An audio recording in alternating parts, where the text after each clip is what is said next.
በምትሆን አብ ወልድ በመንፈስ ቅዱስ ሆይ የሚፋቀሩ የክርስቶስ ወገኖች የሚሆኑ ሕዝብ በሰማያዊና በምድራውያን በረከት በእኛ ላይም የመንፈስ ቅዱስ ጸጋና የቅድስት ቤተ ክርስቲያንህን ደጆች በምሕረትና በሃይማኖት እንዲከፈቱ አድርግልን።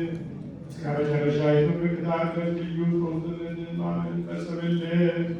ጌታዬ ኢየሱስ ክርስቶስ ሆይ የታመሙ ወገኖችህን የሄዱትን እንግዶች የሆኑትን አባቶቻችንን ወንድሞቻችንን መርተህ በሰላምና በጤና በቤታቸው መልሳቸው። የሰማዩን ነፋስ ዝናቡን በዚህች ዓመት የሚያፈራው የምድሩን ፍሬ እንደ ቸርነትህ ዘወትር ተድላና ደስታን አድርግ። ሰላምን አስናልን። ሁልጊዜ ለእኛ በጎ ነገር ሊያደርጉልን ስለዋል የሚሆኑ የነገሥታቱ ልቡና መልስ። በቅድስት ቤተ ክርስቲያን ሁልጊዜ ለሚሰበሰቡ ለቤተ ክርስቲያን ሊቃውንት ፍቅርን ስጥ። ለሁሉም ለእያንዳንዱ በየስማቸው ኃያላን በሚሆኑ በነገሥታቱ ፊት ሰላምን አብዛላቸው።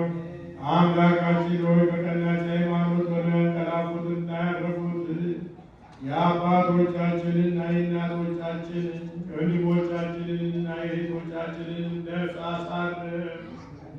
አምላካችን ክርስቶስ በኢየሩሳሌም ሰማያዊት ዋጋቸውን ይከፍላቸው ዘንድ ዕጣንና ቁርባን ወይንና ሜሮን ዘይት መጋረጃ የሚሌባ መሳፍንቶችን የቤተ መቅደስን ነዋያት በመስጠት የሚያገለግሉትን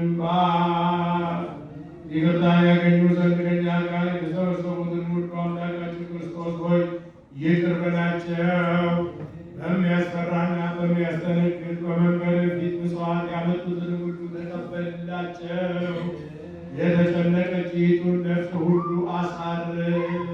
በሰንሰለት የታሰሩትን በስደትና በምርኮ ያሉትን መሪ በሆነ አገዛዝ የተያዙትን አምላካችን ሆይ በቸርነት አድናቸው።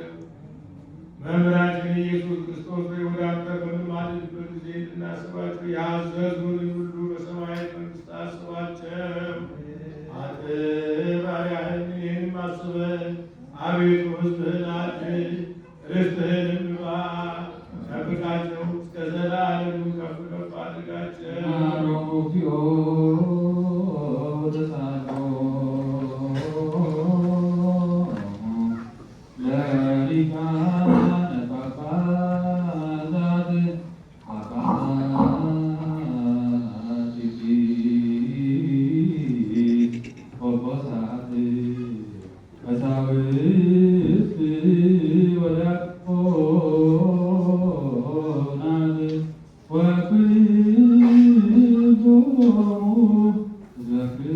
ሰማይ ይስማ ምድር ታድምጥ፣ የምድር መሰረቶች የሚደንግጡ።